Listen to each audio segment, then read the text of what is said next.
Good morning students. आज हम लोग स्टार्ट करेंगे lecture 4 chemical reaction and equation का लेक्चर 4।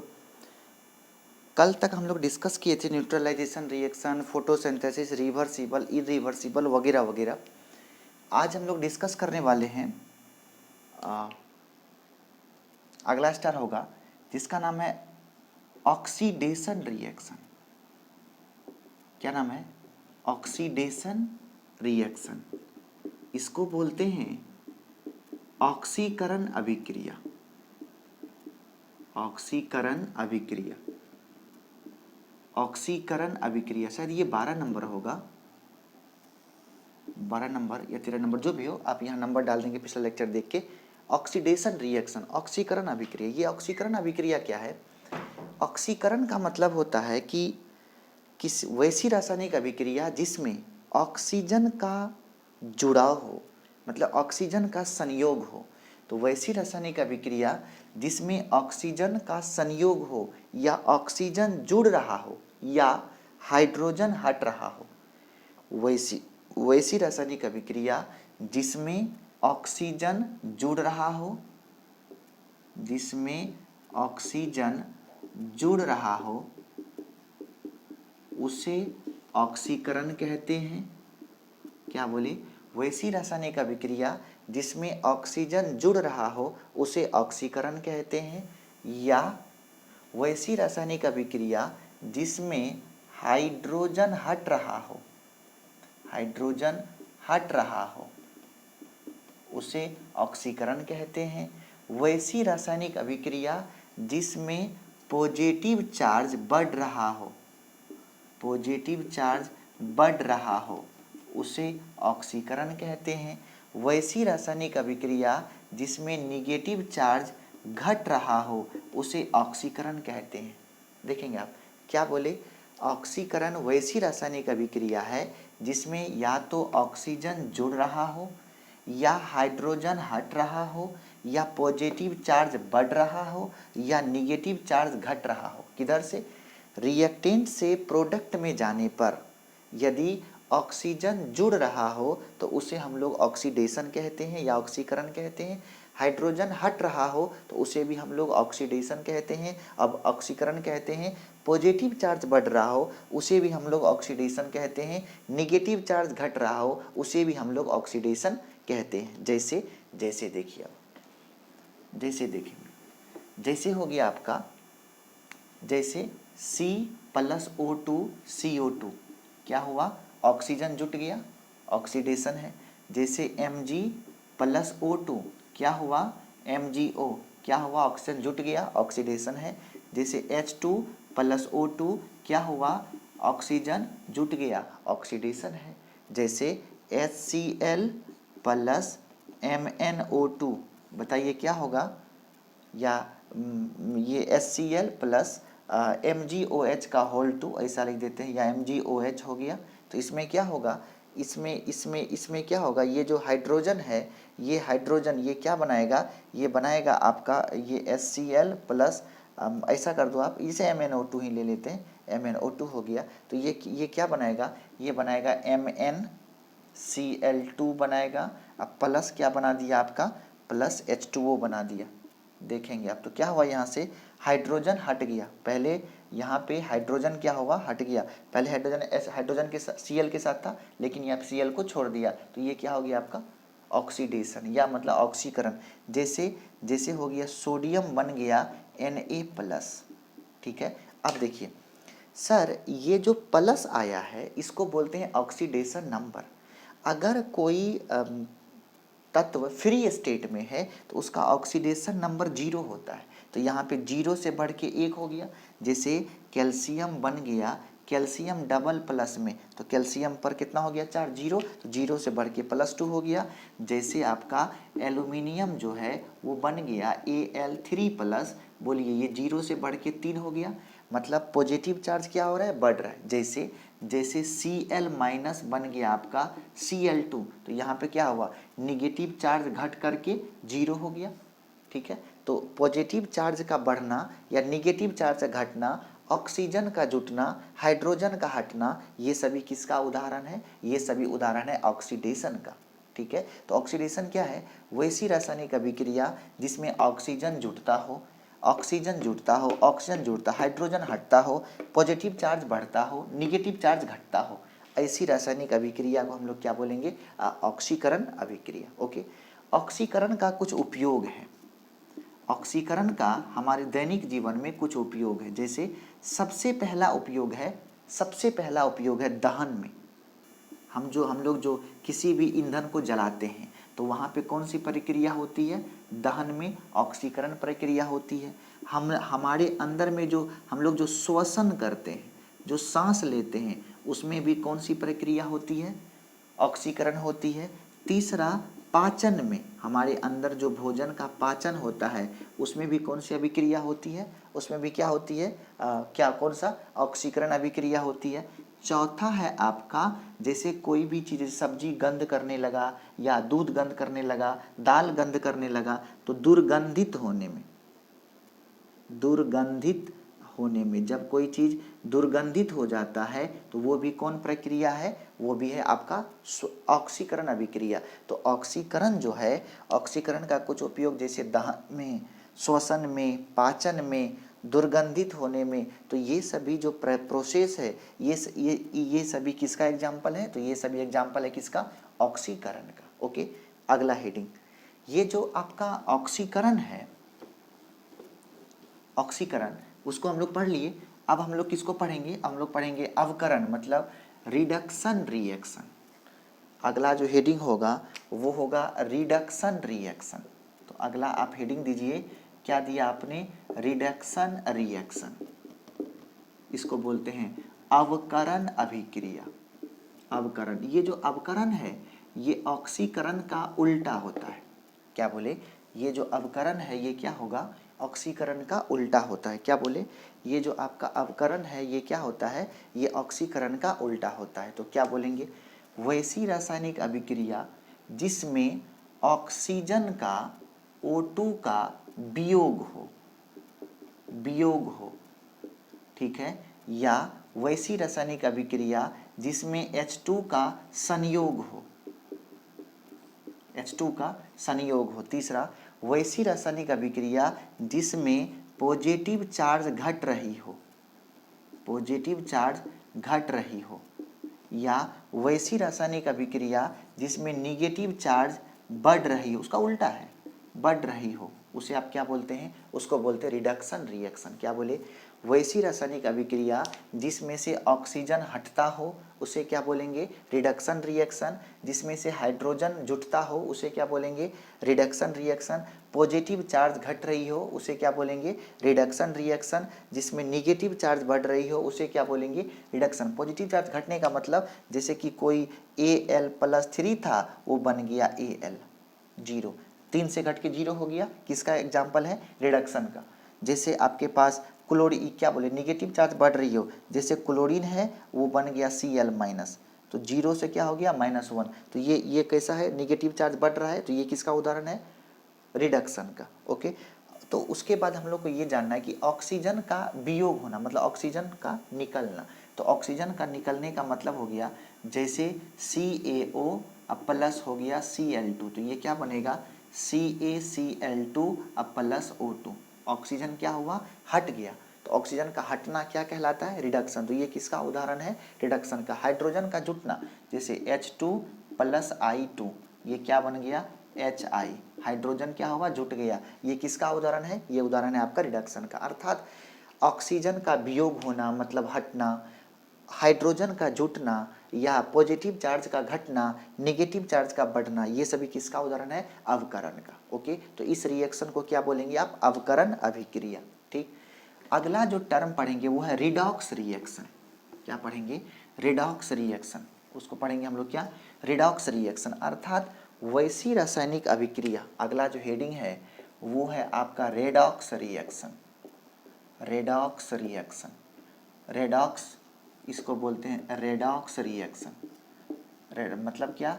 रेडॉक्स अभिक्रिया। ये जो रेडॉक्स वर्ड बना है इसमें 2 वर्ड है।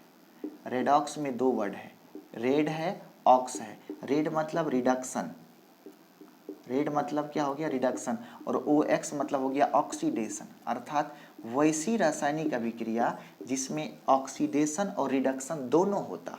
क्या बोले, वैसी रासायनिक, पहला स्टार लिखेंगे आप, वैसी रासायनिक अभिक्रिया जिसमें ऑक्सीडेशन और रिडक्शन दोनों होता हो उसे हम लोग रेडॉक्स रिएक्शन कहते हैं। दूसरी बात, किसी भी रिएक्शन में ऑक्सीडेशन और रिएक्शन दोनों साथ साथ होता है। पहला, वैसी रासायनिक अभिक्रिया जिसमें ऑक्सीडेशन और रिडक्शन दोनों साथ साथ, उसे क्या बोलते हैं, रेडॉक्स रिएक्शन। और किसी भी रासायनिक अभिक्रिया में ऑक्सीडेशन और रिडक्शन दोनों साथ साथ होता है, इसीलिए तीसरा स्टार, सभी रासायनिक अभिक्रिया रेडॉक्स होता है। क्या बोले, सभी रासायनिक अभिक्रिया क्या होता है, रेडॉक्स होता है। क्या बोल रहे हैं, सभी रासायनिक अभिक्रिया क्या होता है, रेडॉक्स। तो रेडॉक्स किसे बोलेंगे, वैसी रासायनिक अभिक्रिया जिसमें ऑक्सीडेशन और रिडक्शन दोनों साथ साथ होता हो उसे आप क्या बोलते हैं, उसे आप बोलते हैं रेडॉक्स रिएक्शन। आपने क्या बोला, वैसी रासायनिक अभिक्रिया जिसमें दोनों साथ साथ होता उसे आप क्या बोलते हैं, रेडॉक्स रिएक्शन। ओके, नेक्स्ट अगला देखेंगे, एक टर्म होता है ऑक्सीडाइजिंग एजेंट, ऑक्सीडाइजिंग एजेंट, और एक होता है reducing agent, reducing agent, reducing agent, reducing. ये जो ऑक्सीडाइजिंग एजेंट है ये होता है ऑक्सीकारक, इसका हिंदी क्या हो गया, ऑक्सीकारक, और इसका हिंदी हो गया अवकारक, अवकारक। देखेंगे ऑक्सीडाइजिंग एजेंट क्या है, तो लिखेंगे वैसा पदार्थ जिसका रिडक्शन होता है, उल्टा याद रखिएगा, वैसा पदार्थ जिसका रिडक्शन होता है, जिसका रिडक्शन होता है उसे ऑक्सीडाइजिंग एजेंट कहते हैं, उसे ऑक्सीडाइजिंग एजेंट कहते हैं, उसे क्या कहते हैं, ऑक्सीडाइजिंग एजेंट कहते हैं। ठीक है, अब रिड्यूसिंग एजेंट कौन होगा, तो लिखेंगे वैसा पदार्थ जिसका क्या होता है, ऑक्सीडेशन होता है, वैसा पदार्थ जिसका ऑक्सीडेशन होता है उसे रिड्यूसिंग एजेंट कहते हैं, उसे रिड्यूसिंग एजेंट कहते हैं, उसे क्या कहते हैं, रिड्यूसिंग एजेंट कहते हैं। तो क्या बोले, वैसा पदार्थ जिसका रिडक्शन होता है उसे ऑक्सीडाइजिंग एजेंट कहते हैं, और वैसा पदार्थ जिसका रिडक्शन होता है उसे, जिसका ऑक्सीडेशन होता है उसे रिड्यूसिंग एजेंट कहते हैं। कंप्लीट। ये दो टर्म था जो बहुत ही इंपॉर्टेंट था समझना हम लोग को। अगला टर्म हम लोग को समझना है दहन के बारे में। बहुत छोटा स्टार है, बहुत इंपॉर्टेंट है कंपटीशन के लिए। जरा सा इसको देखेंगे कि दहन क्या है। बोला कि दहन, कंबशन, अगला हेडिंग दीजिए आप दहन। दहन का मतलब हो गया कंबशन, कंबशन। बोलता है कि दहन एक ऐसी रासायनिक अभिक्रिया है जिसमें ऊष्मा और प्रकाश उत्पन्न होता है। दहन एक ऐसी रासायनिक अभिक्रिया है जिसमें ऊष्मा और प्रकाश उत्पन्न होता है। क्या बोले, दहन एक ऐसी रासायनिक अभिक्रिया है जिसमें ऊष्मा और प्रकाश उत्पन्न होता है। तो दहन एक ऐसी रासायनिक अभिक्रिया है, रासायनिक अभिक्रिया है जिसमें ऊष्मा और प्रकाश उत्पन्न होता है, ऊष्मा और प्रकाश उत्पन्न होता है, उसे क्या कहते हैं, दहन कहते हैं। दहन के लिए कुछ इंपॉर्टेंट कंडीशन है, तो अगला हेडिंग देंगे आप दहन के लिए शर्त। दहन के लिए शर्त, दहन के लिए कुछ इंपॉर्टेंट कंडीशन है। सबसे पहला कंडीशन है दहनशील पदार्थ की उपस्थिति, दहनशील पदार्थ की उपस्थिति। दहन होने के लिए कुछ इंपॉर्टेंट कंडीशन है। पहला कंडीशन है दहनशील पदार्थ की उपस्थिति। दूसरा कंडीशन है दहन के लिए पोषक तत्व। दहन के लिए पोषक तत्व कौन है, ऑक्सीजन। और तीसरा पॉइंट है ज्वलन ताप की प्राप्ति, ज्वलन ताप की प्राप्ति। क्या बोले कि दहन के लिए तीन इंपॉर्टेंट शर्त है। पहला शर्त है दहनशील पदार्थ उपस्थित होना चाहिए, मतलब वैसा पदार्थ जो जलने लायक है, जैसे कि लकड़ी, जैसे कि गोईठा, जैसे कि आपका पेट्रोलियम, जैसे कि कोयला, ये सभी कैसा है, दहनशील। जैसे पत्थर दहनशील नहीं है, ठीक है, तो लोहा दहनशील नहीं है। तो वैसा पदार्थ जो दहनशील नहीं हो तो उसके लिए आप ये कंडीशन नहीं होता है, वो ऊष्मा और प्रकाश नहीं देगा। तो वैसा पदार्थ जो दहनशील है उसके लिए ये कंडीशन है। ओके, तो दहनशील पदार्थ भी होना चाहिए। दहन को कौन हेल्प करेगा, वो भी चीज़ होना चाहिए। दहन को हेल्प कौन करता है, ऑक्सीजन। कार्बन डाइऑक्साइड दहन का अपोषक है, वो पोषक नहीं है, सपोर्टिंग नहीं है, वो जो है वो आपका विरोध करने वाला है, वो अपोजिंग नेचर का है। और ज्वलन ताप की प्राप्ति, अब जरा ये समझिए ज्वलन ताप क्या होता है। ज्वलन ताप का मतलब वैसा ताप जिस पर कोई वस्तु जलना प्रारंभ करता है या जिस ताप पर कोई वस्तु आग पकड़ लेता है, उसे ज्वलन ताप कहते हैं। बताइए ज्वलन ताप किसे कहते हैं? तो ये वैसा टेम्परेचर है जिस पर कोई वस्तु या तो जलना प्रारंभ करती है या आग पकड़ लेती है। वैसा ताप जिस पर कोई वस्तु या तो जलना प्रारंभ करती है या आग पकड़ लेती है, तो उसी टेम्परेचर का क्या नाम है, ज्वलन ताप। कंप्लीट। अब देखेंगे, अगर आप किसी वस्तु को जलाते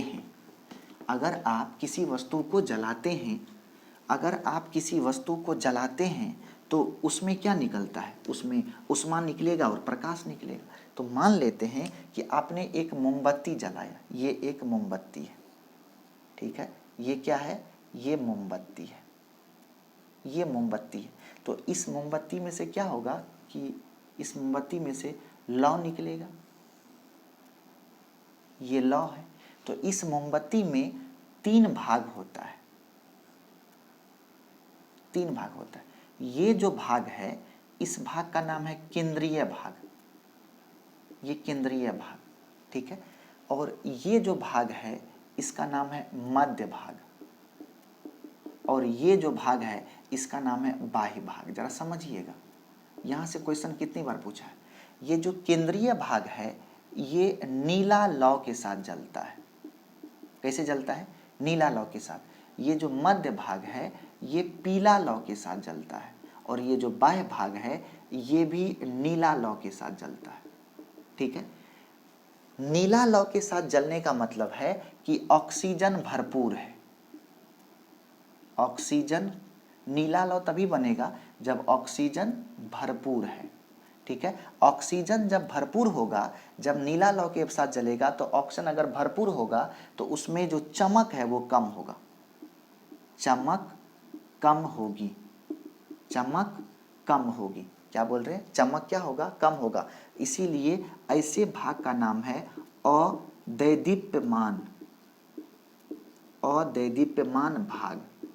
क्या नाम है इसका, अदैदीप्यमान भाग। इसका क्या नाम है, अदैदीप्यमान भाग, इसका नाम है।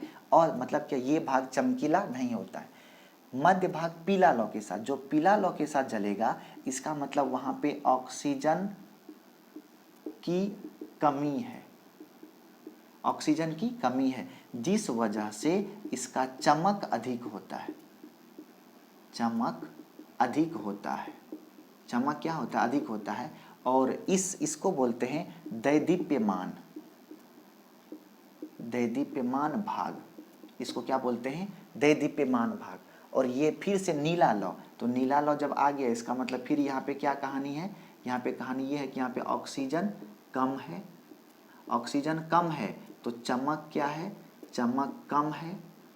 ऑक्सीजन कम नहीं है, ऑक्सीजन भरपूर है, चमक कम है, इसको क्या बोलेंगे, अदैदीप्यमान भाग। इसका मतलब बताइए कि अगर कोई मोमबत्ती का लौ है तो उसका कौन सा भाग अधिक प्रकाश उत्पन्न करता है, तो कौन सा, मध्य भाग प्रकाश अधिक उत्पन्न करता है। किस लौ के साथ? पीला लौ के साथ। तो बताइए लौ कितने प्रकार का? 2 प्रकार का, नीला लौ और पीला लौ। नीला लौ जो है उसमें चमक कम होती है और पीले लौ में चमक कम होती है, चमक अधिक होती है। नीला लौ जो है वो कम ऑक्सीजन की, नीला लौ जो है वो अधिक ऑक्सीजन, भरपूर ऑक्सीजन की उपस्थिति में जलता है और पीला लौ जो है वो कम ऑक्सीजन की उपस्थिति में जलता है। ठीक है, और पीले लौ के पास चमक अधिक होती है और उसको बोलते हैं दैदीप्यमान भाग। नीले लौ के पास चमक कम होती है, उसको बोलते हैं अदैदीप्यमान भाग। ओके, नेक्स्ट एक छोटा सा स्टार हम लोग को जानना है कि यहाँ पे सिर्फ समझा देते हैं उस चीज़ को कि हम लोग जो एसिड बेस पढ़ रहे थे तो उस एसिड बेस में था कि जैसे अब एसिड को तनु करना है, मतलब कि एसिड में जल मिला देना है। तो हम लोग जब जल मिलाते हैं तो एसिड को तनु करना मतलब एसिड में जल मिलाना वो एक ऊष्माक्षेपी अभिक्रिया है। इसीलिए कभी भी आप अम्ल में जल नहीं मिलाएं, जल में धीरे धीरे अम्ल मिलाएं। अगर आप अम्ल में जल डाल देंगे तो इतना ऊष्मा उत्पन्न होगा कि अगल बगल की वस्तु पे छिड़क के पड़ सकता है और उसको जला सकता है। इसीलिए जल अम्ल को, अम्ल या क्षार में जल मिलाना ऊष्माक्षेपी अभिक्रिया है, उसमें से ऊष्मा बहुत निकलती है। इसीलिए हम लोग कभी भी जल में अम्ल में जल नहीं मिलाते, हम लोग जल में धीरे धीरे अम्ल मिलाते हैं। ओके, तो इस तरीके से आपका ये जो पहला चैप्टर था वो पूरी तरीक़ा से फिनिश हुआ। तो आपका केमिस्ट्री में रासायनिक अभिक्रिया और अम्ल क्षार लवण दोनों क्लियर हो चुका है। आप लोगों को कैसा लगा दोनों लेक्चर, जरा सा आप हमें बताएंगे कमेंट में। Okay, thank you so much.